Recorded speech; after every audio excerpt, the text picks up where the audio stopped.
The broadcast is now starting. All attendees are in listen-only mode. Hi, everyone online. Thank you so much for joining. We're just going to wait a couple more seconds while people join the webinar.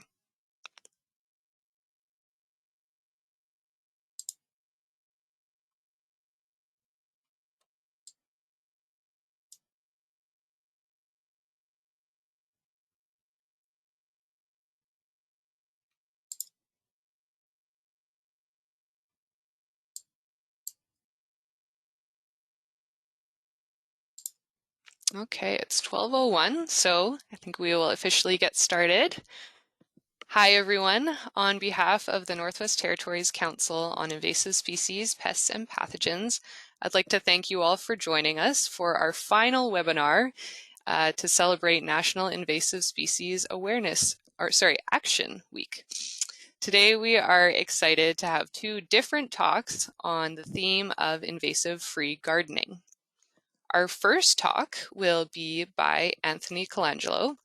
Anthony is the Communications and Engagement Manager at Pollinator Partnership Canada, a registered charity dedicated to the protection and promotion of pollinators.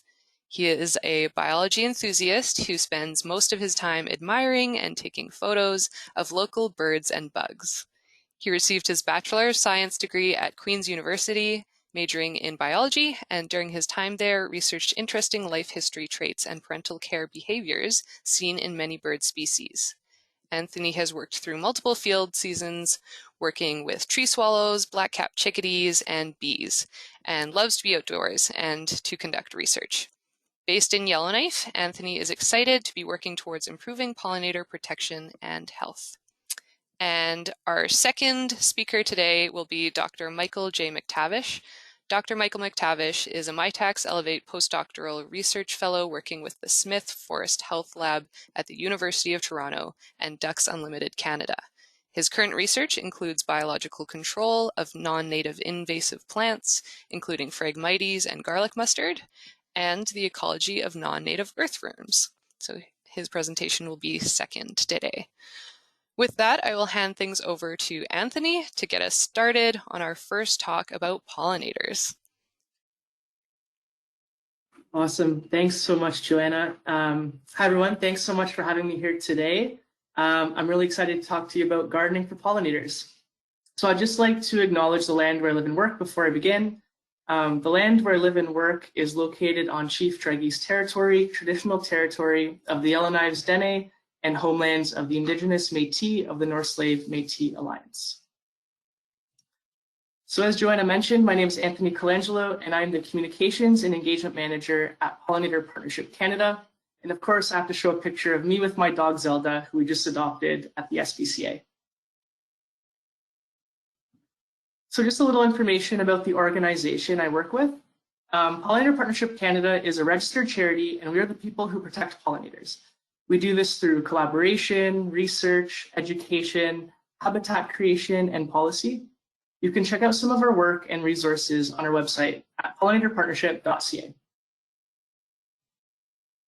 All right, so just a quick outline on what I'll be covering today.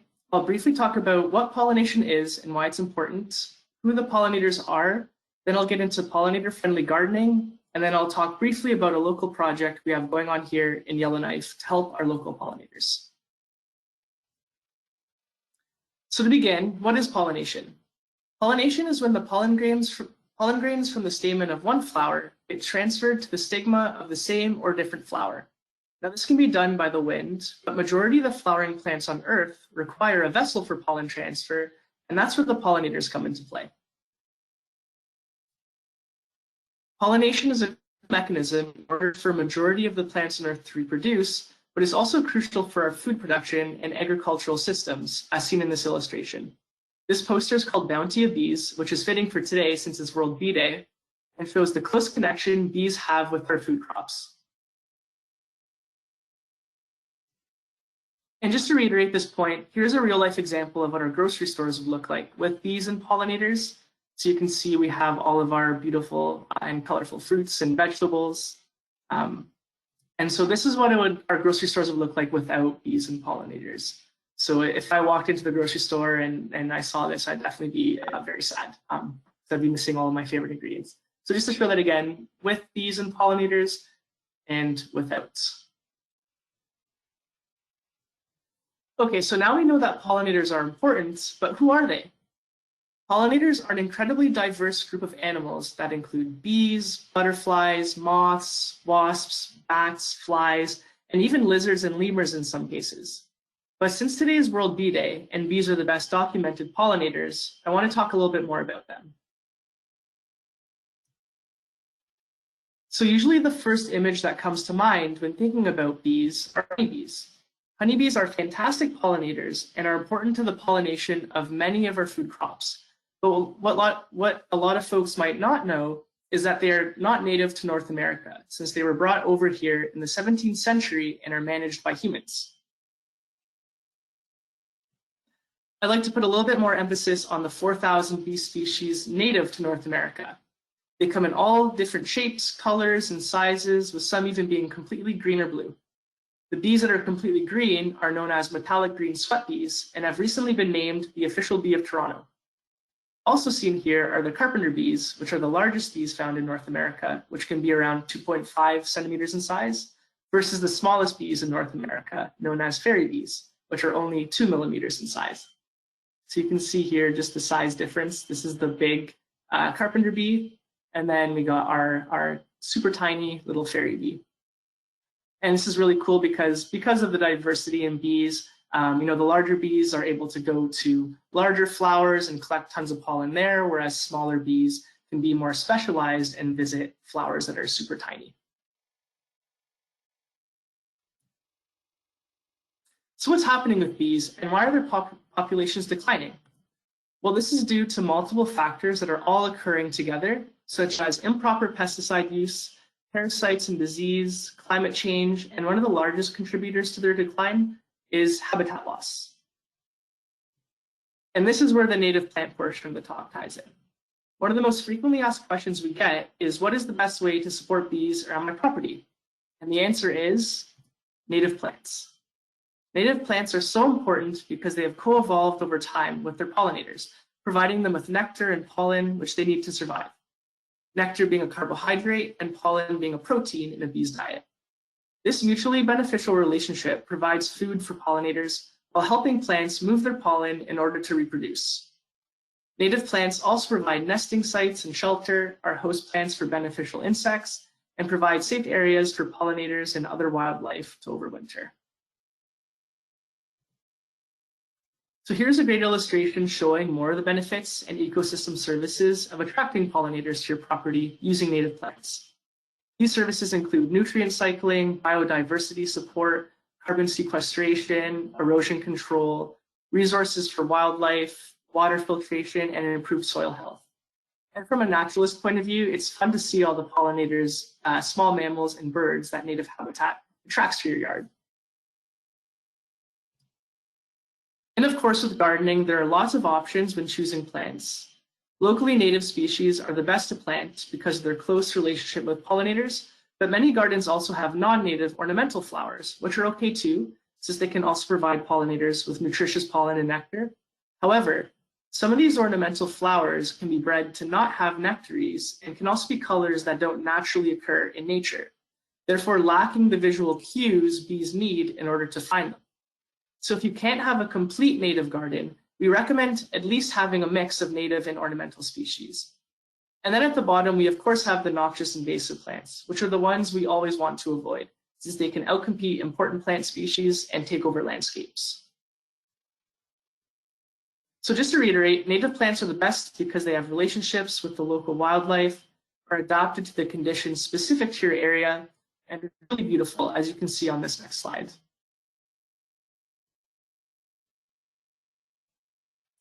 So these are some of the native plants found around Yellowknife, which I'm sure you've all seen. We have my all-time favorite flowers, the fireweed and wild roses. We also have vetch, cinquefoil, goldenrods, willows, which are starting to bloom now, yarrow, and Labrador tea, just to name a few. And I always like to go on iNaturalist just to see what species have been found around our area. And this site is also great for seeing which species are native versus introduced.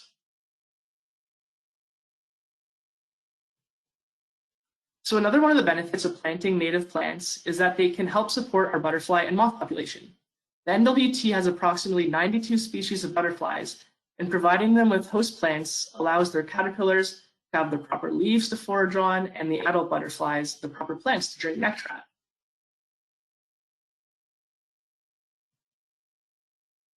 So another question frequently asked is, what are some tips for creating a pollinator-friendly garden? A great tip is following the 3x3 rule, having 3 species blooming in each of the 3 seasons that bees and pollinators are active between the spring, summer, and fall. This ensures that we are providing pollinators with pollen and nectar throughout their entire active foraging period.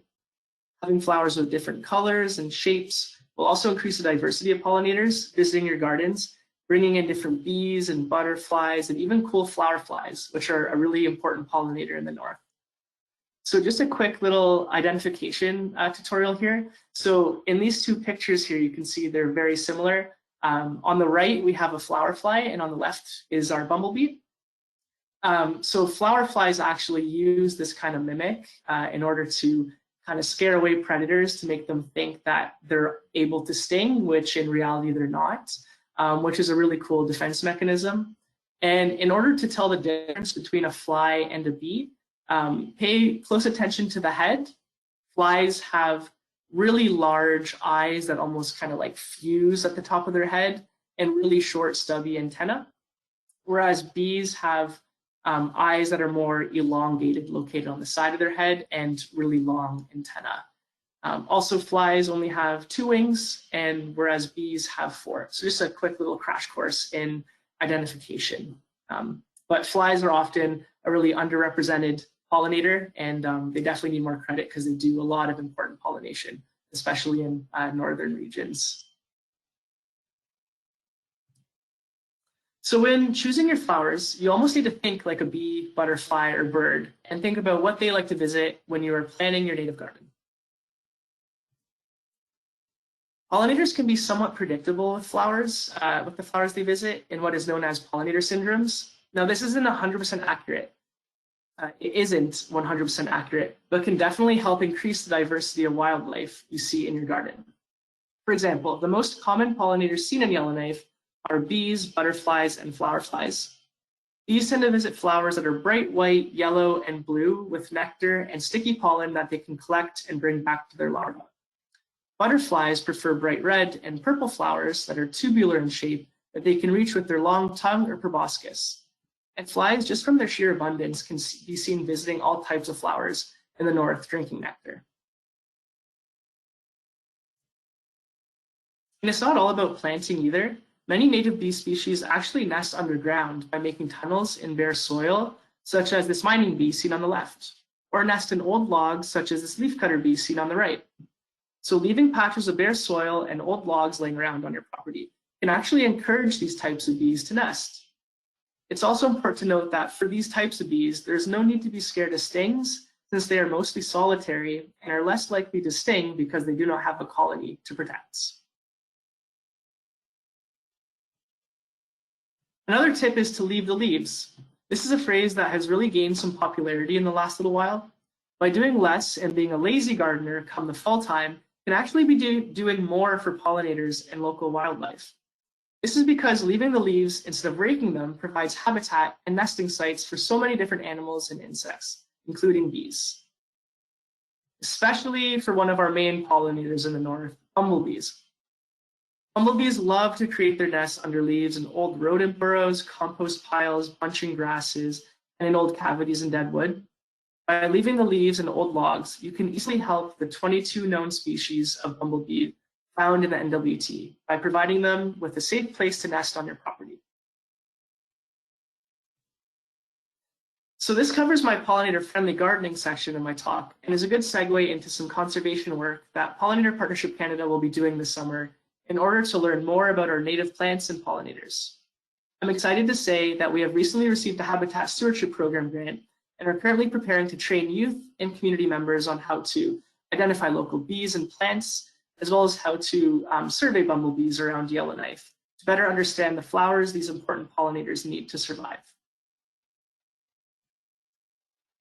The goal of this project is to collect information on the associations that bumblebees and other pollinators have with flowers around Yellowknife in order to gain an understanding of the critical food resources needed for at-risk bumblebee survival, 2, current local occurrence status of at-risk bumblebees, and 3, the stewardship capacity for listed species and their ecosystem services. And if you do have a pollinator garden already or have patches of native flowers on your property, you can definitely help me increase the number of data points in our project by observing what bees and pollinators are visiting your flowers using these 5 easy steps. This includes finding a patch of flowers and measuring out a 1 meter by 1 meter observation site and observing pollinators entering the site for 5 minutes. I'll be creating a website that will house resources as well as I'll include informational webinars, pollinator and plant field guides that can be downloaded for free, and data sheets if you'd like to participate. If you are interested in participating or know anyone who would like to join our project, please feel free to email me at ac@pollinator.org. And finally, I just wanted to mention Pollinator Week, which is happening this year from June 20 to 26. Pollinator Week is an annual celebration in support of pollinator health and is a time to raise awareness for pollinators and spread the word about what we can do to protect them. The great thing about Pollinator Week is that you can celebrate and get involved any way you like. Popular events include planting for pollinators, hosting native garden tours, online bee and butterfly ID workshops, and so much more. If you're interested in participating, you can register your event on our map and share your story with us by tagging us on social media using the hashtag Pollinator Week. And with that, I'd like to thank you all for your time, and I'm happy to take any questions at the end of this webinar. Thanks so much. Perfect. Thank you so much, Anthony. That was really great. And I'm really excited to hear more about your project that you're going to be doing locally and possibly sharing some of that stuff on our Facebook page and stuff with our members and followers. So really fascinating. If folks have any questions, if they can save them for the end, we will have now our second presentation by Dr. Michael McTavish. And once that presentation is done, we will take all the questions during our question and answer period. So thanks again, Anthony, and I will hand things over to Michael. There. Okay, great. Thanks very much. And thanks, Anthony, for the really great talk there. Enjoyed that quite a bit. I'm just going to pull up my slides here. Is that all coming through all right? It's looking great. Perfect. All right, we'll get started then. So hello, everyone. Very happy to be here. Thanks for the invitation. As was mentioned, I'm joining from Toronto here, so a bit of a ways away, but excited to be joining you. So I'm a postdoc at University of Toronto, and we're going to be talking a bit about non-native earthworms today in your garden and other places that you can find them. The broad area in which I work is biological invasion, and this is really one of the big challenges that we face in conservation and restoration. As human influence continues to spread around the world, more and more often we find species in places where they weren't found previously.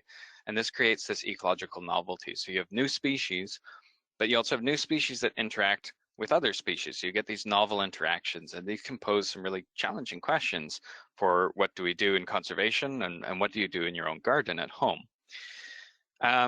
My main areas of work, as we mentioned earlier, actually deals with biological control of invasive plants, so Phragmites and garlic mustard.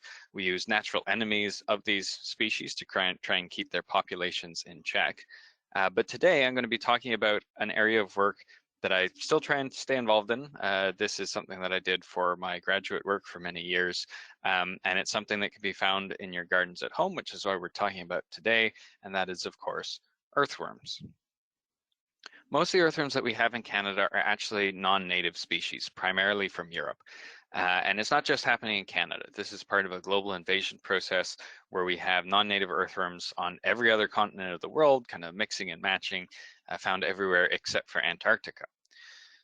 We did have native earthworms in North America, but most, though not all of these, were wiped out by the last glaciation, as they don't do particularly well under large quantities of ice. When we're talking about earthworm invasion, historically what we've been dealing with is what we now call the first wave of invasion. These are species that have primarily come over from Europe, probably from as early as the 1500s, as long as European settlers were coming over, and this is a wave of introduction that is continuing to this day, so new material keeps coming over. We now have to specify because we're now experiencing what we're calling a second wave of invasion. This deals with a group of species called jumping worms, and they come mostly from East and Southeast Asia. This is more recent, dating more to the mid-20th century, and we're starting to see more and more of it. We recently saw our first wave of major observations of jumping worms in southern Ontario just last summer. But so far, we don't have any observations in the Northwest Territories that I'm aware of. So this is something to kind of keep back of mind, keep an eye out for in the future, but not something we're going to deal with today specifically. So I confess to not being, before this, particularly familiar with what the earthworm situation was in Northwest Territories. So I did some looking through work of a colleague, John Reynolds, who's an earthworm taxonomist in Ontario. He's done work all over the world, and so this is a figure and information pulled from some of his work. In Canada right now, we have at least 35 species of earthworms, mostly non-native, but with some native species as well. Northwest Territories has 5 documented earthworm species at present, though it's worth noting that the surveys here have been fairly limited, so there's probably a lot that we're missing, but we know that there are at least 5. I want to give a quick rundown of what's there currently and where they've been found. The first is actually a native earthworm. It's very rare. It's only been found a few times. This is the American barkworm. It tends to live in very moist habitats around where you have a lot of decaying organic matter. And this record came from a boat launch in Northwest Territories. The other species is the octagonal tail worm, Dendrobena octator. This is a very small, just about a centimeter and a bit, non-native earthworm. The rest of these are all non-native.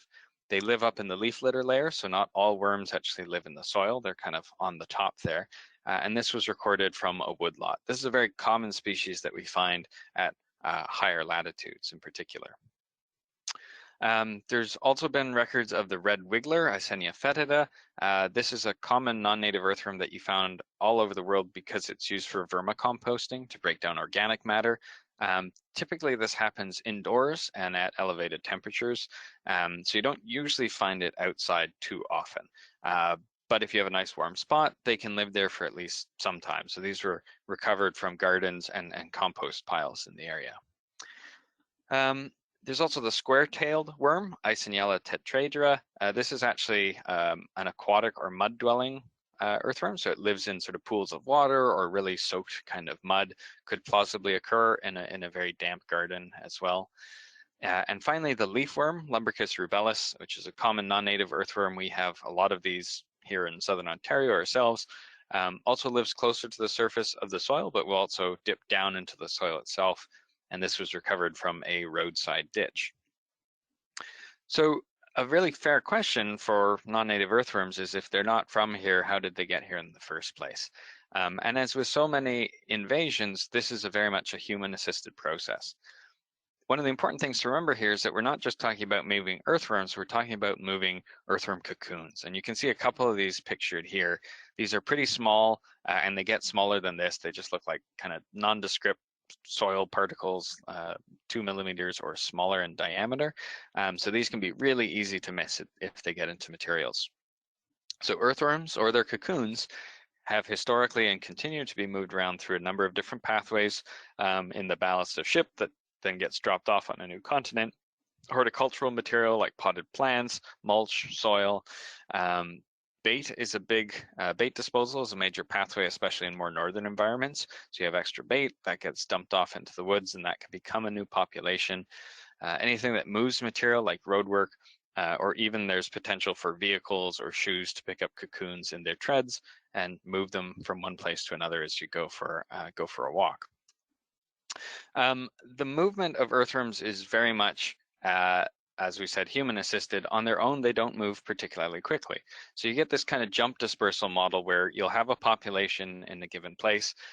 They spread very slowly from that spot, But then along comes human activity in the form of, for example, some horticultural material that gets trucked across the country, and suddenly you have some escapees and some new populations that over time will then spread on their own, much more slowly and locally, to create a local population. And then, of course, these can go on to be subjected to this kind of long distance dispersal as well. So this kind of jump dispersal process is very common for a lot of these kind of soil pests.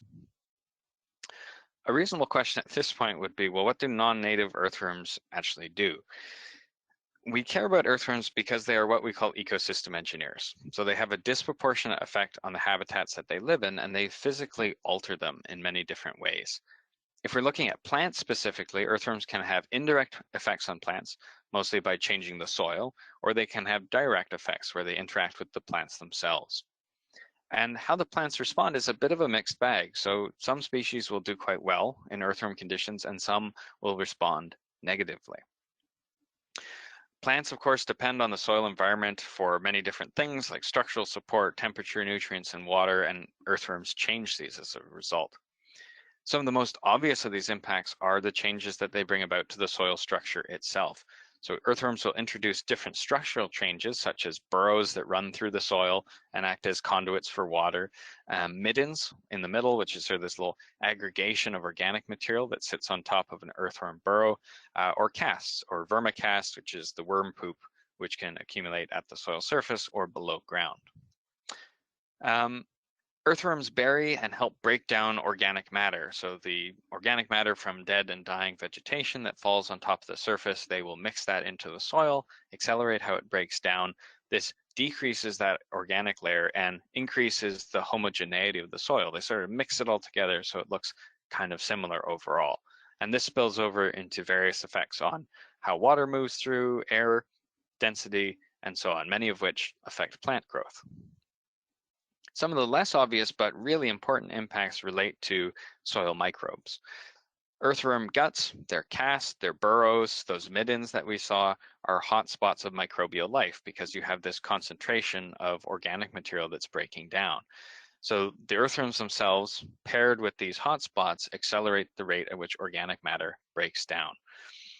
As they move through the soil, through burrowing or grazing intentionally, they can also disrupt fungal hyphae, the small little hairs that'll grow off in association with plant roots to help acquire nutrients and water. Overall, earthworm invasion can change the availability of soil nutrients to plants. In general, we think of this as a good thing. They're decomposers, they help break things down, that makes nutrients available in the short term. And indeed, if there are plants that can make use of that resource when it's there, earthworms generally increase fertility. This is like why we like to see them in our gardens and why we like to see them in agricultural fields. However, if there aren't plants that are able to make use of those resources at that time, the nutrients can be leached from the soil and ultimately lost. This is a new one that we're sort of learning more about as time goes by, but earthworms can also act as granivores, so they eat seeds, and seed dispersers. They help move seeds through the environment. So when an earthworm interacts with a seed, that seed may be consumed and destroyed, which is obviously bad for that plant. But sometimes if the seed is too big, as we see in some of these photos, they'll actually cache it below ground and wait for that seed to break down or germinate. And that can be good or bad for the plant depending on how deeply it's buried. These interactions can overall increase the germination of some plants and decrease the germination of others. So again, it's very species specific. So sort of taking all that information into account, the general question of are worms good or are they bad? And relatedly, what should I do about this? Overall, the effects of earthworms on plants are really mixed. So as we've said, some will benefit and some are detrimentally affected. So what it really comes down to in terms of what should you do, it really matters what kind of system we're talking about. So if we're talking about a garden or if we're talking about a farm, compared to if we're talking about more of a natural system, a boreal forest, for example, the recommendations are different. In the most broad terms, generalizing, earthworms, non-native or native, can be generally good and helpful in a garden or a field, and typically, on balance, fairly bad in more of a natural forest or grassland type system. In a garden, all the common sensibilities that we're used to thinking about for earthworms apply. They break down nutrients, they aerate the soil, they mix the soil for us, that bioturbation. And overall, this creates this productivity that we really want to see in our gardens and our agricultural fields. On the flip side of this, once they get out into a more natural environment, many of these same processes, the accelerated decomposition, the removal of material from the forest floor, and so on, can actually create a lot of problems related to seedling survival, plant invasion, and so on. The big problem here is that our Canadian forests are not adapted to the conditions that earthworms bring with them and create when they arrive. And a lot of it has to do with these processes that we talked about in terms of physical restructuring, decomposition, mixing of the soil, and so on. So for example, this rapid decomposition and burial exposes soil. So if you look in the top right there, we can see a soil where a lot of the organic matter that would normally accumulate has been stripped away and turned into this worm cast. Very nutrient rich, but very exposed. This means that seedlings can struggle to survive here. They may experience excessively high temperatures or drought conditions without that protective layer. They can be exposed to herbivory by things like deer. And again, those nutrients are made available, but if we have species that are used to a much slower release of nutrients, they're not able to make use of that. So those nutrients are either lost or they feed into sort of invasive plants that are able to mobilize them and turn them into biomass as well.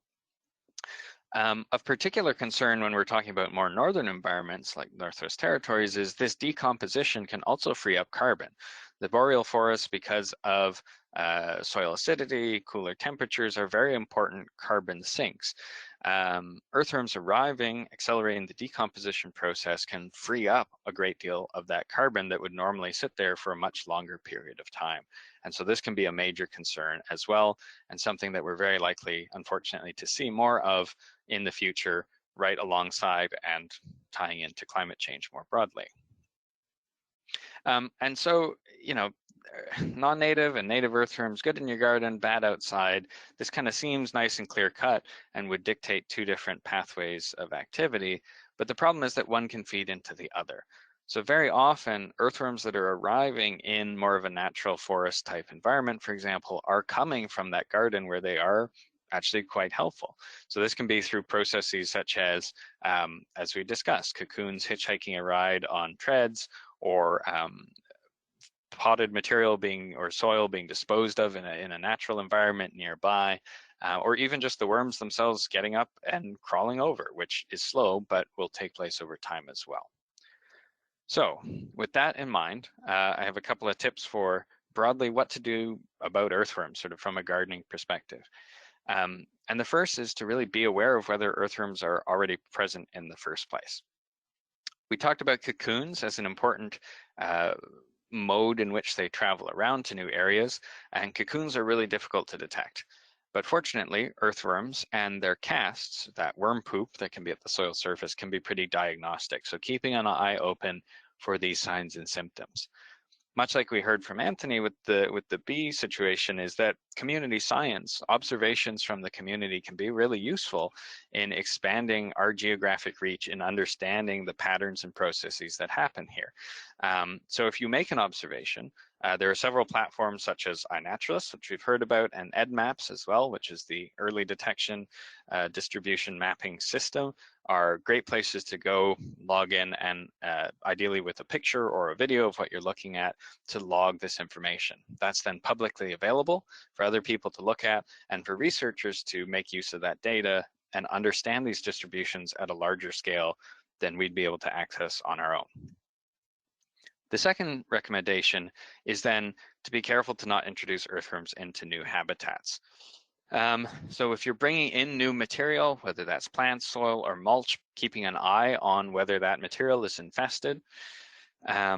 Obviously, if you're doing any sort of fishing, making sure that you're not dumping any extra bait out into the wilds to create a new population. Just general good practice here, obviously don't dispose of garden materials in the wild, don't dump that, because that can lead to plant invasion problems as well. And if you do have earthworms around, ideally that can be okay. Indeed, your garden might actually do better for it.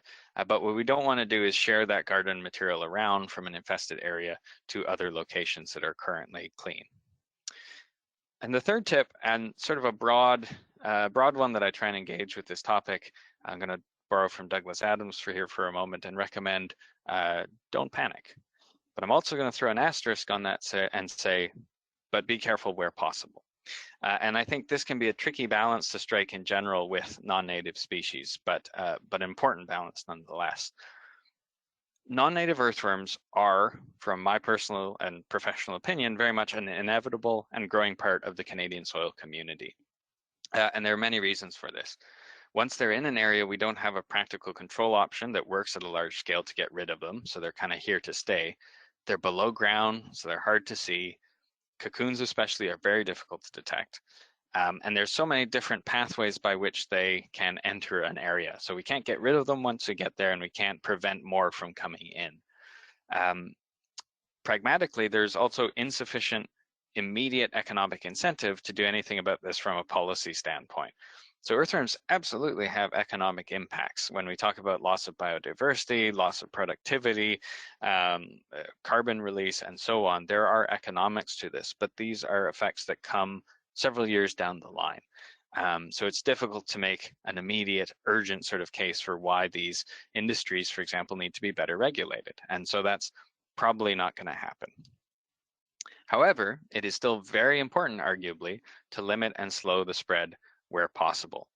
So slowing the spread, even though it is inevitable, reduces the cumulative stressors that these ecosystems nearby are affected by. They're already dealing with habitat loss, fragmentation, climate change, other invasive species. So adding on non-native earthworms as another stressor increases the chances of losing vital processes and biodiversity. A more gradual invasion also gives these systems time to adapt, for biotic resistance to kick in, to kind of push back on things, for novel predators to find out that these are sort of a good food resource. Factors that will help keep these populations in check will better develop if they are given more time to do so. So there's a lot of value in trying to slow all of this down. So that's a big thank you to everyone who supported this work over the last little while. And I think we're happy to collectively take some questions on this. Perfect. Thank you so much, Michael. That was really fascinating. And yeah, I learned a lot, including, I actually didn't know that we had a native earthworm in the Northwest Territories. So that's a new fact for me. Going to be honest, I didn't until I looked that up as well for for this talk. So that was a nice little surprise. Yeah. One of the questions, I will invite folks online to now submit your questions. There should be a question box that you can enter it into. So feel free, go ahead and enter your questions so that I can ask them to our presenters. We have one question in here related to the native earthworm, so I'll ask that first. Sure. It says, you mentioned that there is one native earthworm species, but only said that it's in the NWT. Do you know where specifically that record was from, like which community, or do you have any extra information? I can look that up. I don't know offhand, but I can sort of look that up if Anthony's taking a question at some point, for example. I know it's pretty limited, but yeah, I can definitely find that for you. Very cool. Okay, I will ask some questions to Anthony then. Okay, so first one for Anthony, it's a bit of a comment, but I'll read it anyways. It says, excellent pollinator presentation. Very exciting to hear that you will have activities in Yellowknife. I encourage you to use the council, that's us, as well as ENR and the NWT species Facebook page to help advertise when looking for people to participate, because I feel like a lot of people will be interested in this project and maybe just don't know about it. So I agree with that comment. Feel free to share any of your information with me or with the council on invasive species, pests, and pathogens, and we'd be happy to try to help you connect with participants. That sounds great. That would be a huge help. Thank you so much. For sure. Okay, here's another question, but it is for Michael again. So I've got that record too, so I can clear that up. So this particular collection was from northeast of Yellowknife at Prelude Lake Boat Launch. So it doesn't mean anything to me, but That maybe means to something some to more of the me. locals. Right. That's really interesting. Yeah, That's so that's like, a 2017 observation. that's super interesting. Like I would probably expect it to be more south, but I'm in Yellowknife and it's, yeah, it's at, well, it's north of Great Slave Lake. So that's interesting to me. A second question for Michael says, in your opinion, should more be done to help conserve or recover native earthworms in Canada? Right. Yeah, the native earthworm question is a really interesting one, and in Ontario we don't deal with it much because we don't really have even the one per se. A bit of a oddity of the whole thing is that some of these native earthworms did survive that glaciation, but they've been incredibly slow to repopulate. So in the thousands of years that follow, they didn't sort of occupy all of those niches. And I don't think we know exactly why that is. It's probably related to that dispersal process, just because they're so slow at moving around overall. I would say, it's certainly an option, but right now, a lot of these areas, we kind of have earthworms there already. And functionally, they occupy a lot of the same sort of roles and niches. At some level, a worm is kind of a worm. And so, the problem is not necessarily their non-nativeness per se. It's more the fact that they kind of arrive very quickly, and it's this interim period of change where there's this new ecosystem engineer shaking things up. So, in enough time, we will probably have a situation that looks a lot like what our native earthworms would have looked like prior to glaciation as well. It's just that transition period is kind of messy. Interesting. I will flip back to Anthony with another question. I've had some people, this is a question from me, but I've had some people ask me before about bee houses and whether that's a good idea. And I was wondering if you could provide your opinion on bee houses. Yeah, that's a great one. Bee houses can definitely help nesting bees. So bee houses for up here would encourage specifically leafcutter bees onto your property because they're the ones who use those kind of cavity nests. But there is an issue with bee houses right now. They need to be like the tubes that they come with need to be a certain length, and that has to do with how like the female bee lays her eggs. So if the tube isn't a certain length or isn't long enough, she'll only lay like it'll kind of skew the sex ratio. I believe she lays the males first since they're kind of dispensable, and then she lays the females later into the tube.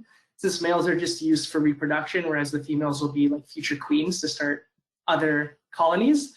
So again, if you don't have tubes that are long enough, you'll kind of skew that sex ratio. So they need to be a certain length. I can't remember the exact length they need to be, but on our website, I think we have some resources for that. And you need to be able to change those tubes because they can kind of build up parasites and disease after a while. But yeah, bee hotels and houses are okay.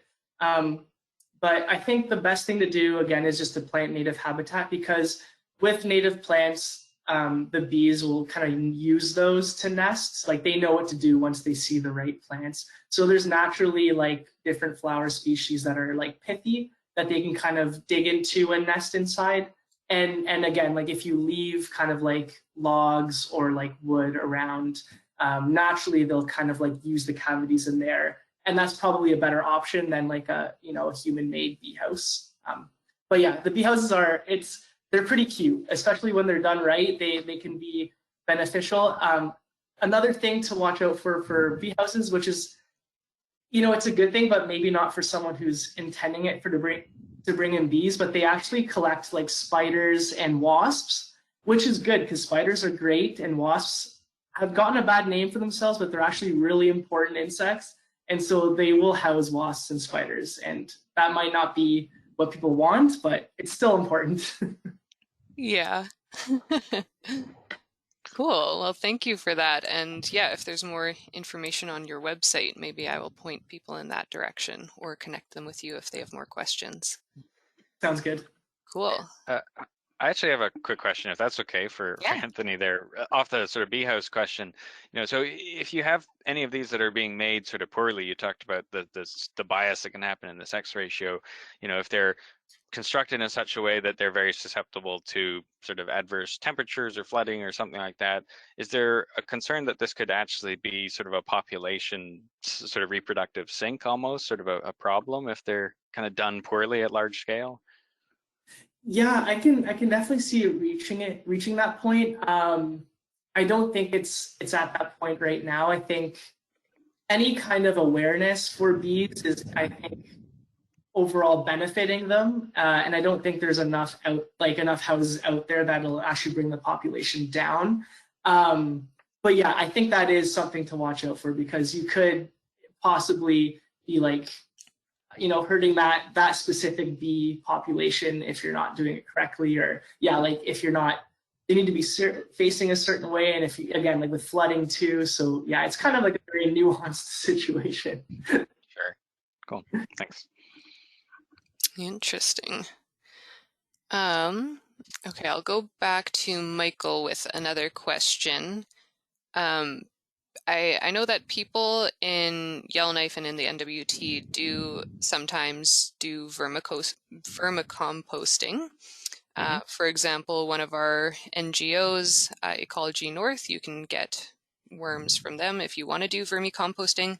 But my question is around how to do that responsibly, and you're making this compost that I presume contains worm eggs and stuff, and so how do you use that in a way that is not then introducing or spreading non-native worm eggs?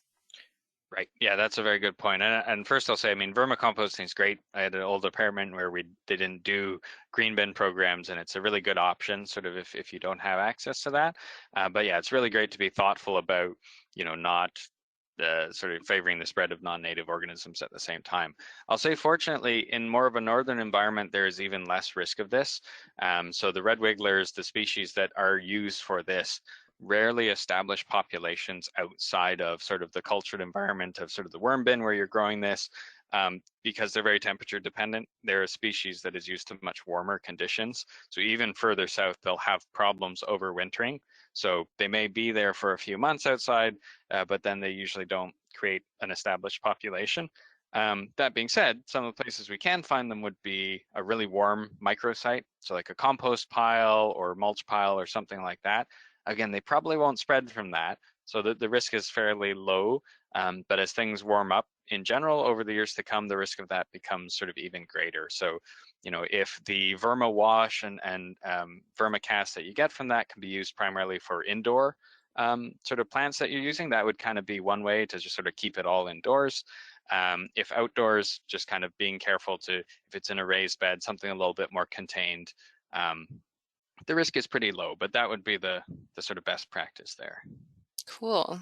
Great. And I will just add on one thing that I learned the other day, again from another NGO, Ecology North. They let me know that for people, if you've been doing vermicomposting and you decide it's not for you and you don't want your worms anymore, I would not recommend just throwing them outside. That's not probably a great approach, but Ecology North has told me that they will take worms back. So if there's anyone out there who has vermicomposting worms and they no longer want them, bring them back to Ecology North and they will take them. So that's just a little plug. I have another question here for Anthony. Someone is asking, do you know where people in Yellowknife or elsewhere in the NWT can acquire seeds for the native plant species you recommend? Another really good question, and I think that might be a little bit of a problem we have in the north is seed sourcing. So I was doing a little bit of research, and you can probably get some native plants at I think like Arctic Farmer and some of the nurseries here. But in terms of like the seeds, I saw that there was a project funded by the government. I think it started in 2004, so a little bit, previously. And I'm not too sure where it ended up, but what they were trying to do was collect seed from the native plants out in the field and see if they can source it and create like maybe a little bit of a seed bank through that. I don't know where it ended up, and I do want to reach out to the project leads to see if it did amount to anything. Because as of right now, I think the seeds might have to come from Alberta. And the best plants to plant are the locally native species. So if they're coming from Alberta, they'd still be native, to like this general area and like native, but yeah, again, you want it to be like sourced right from Yellowknife. So it's an issue that I think we need to keep working on going forward. But I will reach out to that project lead and maybe I can follow up. Yeah, I do know that Aurora Research Institute, I believe, was involved in that effort. Yeah. So yeah, reaching out to them would be a good way to get more information. I have learned about that project in the past and dug into it, but I don't have all the details top of mind. But it was an interesting project for sure and something to perhaps follow up on. We have had like our US counterpoints, like our colleagues out in the US, they have these big programs where they get volunteers to collect seed from native plants. And then we have like a place that cleans them and then kind of redistributes them to anyone who wants to plant gardens. So to have something like that in the north would be really important. Yeah. So to work towards. Yeah, it's a really interesting idea. And I've seen people just, for example, like in the fall, you'll get fireweed that has all the fluffy seeds. People will gather some of that and just kind of, well, grab the fluff and try to redistribute it in their yard or in their garden. And like a practice like that I could see definitely being beneficial to local pollinators. But yeah, having more of a, I don't know, organized effort to have some more information on how to do that properly and maybe when and yeah, that would be an interesting kind of project. So something to mull over. Yeah. Okay, well, I'm not seeing any new questions in the question box. I'll give a couple more minutes if any folks have any last burning questions. If you want to pop them in the question box, we've still got a few minutes left with our presenters. I'd be sort of curious if we can kind of put out to people who are attending how often people have seen worms, if at all, in their garden or around their community. It's not an area I've had the opportunity to explore as much myself, so I don't have a good sense of, how actually common things are on the ground. It's kind of a question of what's there now and what's probably coming in the next, 10, 20 years as well. Yeah, it's an interesting question. I know that I personally have found worms both inside and outside of gardens. The worm that I found inside a garden, I don't think got there that year, meaning that it did overwinter. So those are some interesting personal observations, but I will just put out there again another plug for iNaturalist. That's the platform that we promote as a council, and just reminding folks that it's really important and useful information if people are interested in reporting their sightings. iNaturalist specifically is a platform you can report any kind of observation of any kind of light, native or non-native, and all of that information is really useful. So iNaturalist.ca, that's iNaturalist.ca. Spelling.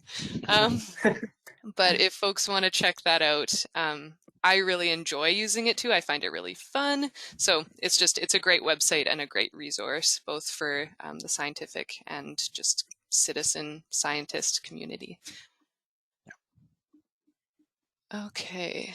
Oh, I have another comment in the question box. It's a comment saying, I don't know if they sell retail, but there is a native seed nursery in northern BC. And they recommended it's www.twinsistersnursery.com. So I can't personally endorse that website since I don't know, I haven't used it before, and I don't know if they sell species that are actually native to the NWT, but that's one comment from an attendee. Yeah, awesome. Thanks for that recommendation. Okay, seeing no other comments or questions, I think I will start to wrap things up. Thank you so much, Anthony and Michael, for your wonderful presentations. Those were super great and really informative. I'd also like to thank everyone online who joined us for the webinar today. This is our final webinar, so I can't put a plug for any more this week, but the Council will be running more webinars in the future, just kind of one here, one there type style. So if you want to go to our website or follow us on our Facebook page, our website is nwtkisp.ca. That's nwtcispp.ca. Or you can find us on Facebook. Just search NWT Council on Invasive Species, Pests, and Pathogens, and you will know when we have more webinars in the future if you're following those pages. And I'll also just put a plug for Anthony if you want to. I assume that you have like a Facebook page and website and all that, if you want to plug those. That'd be great. Yeah. So for our website is just pollinatorpartnership.ca.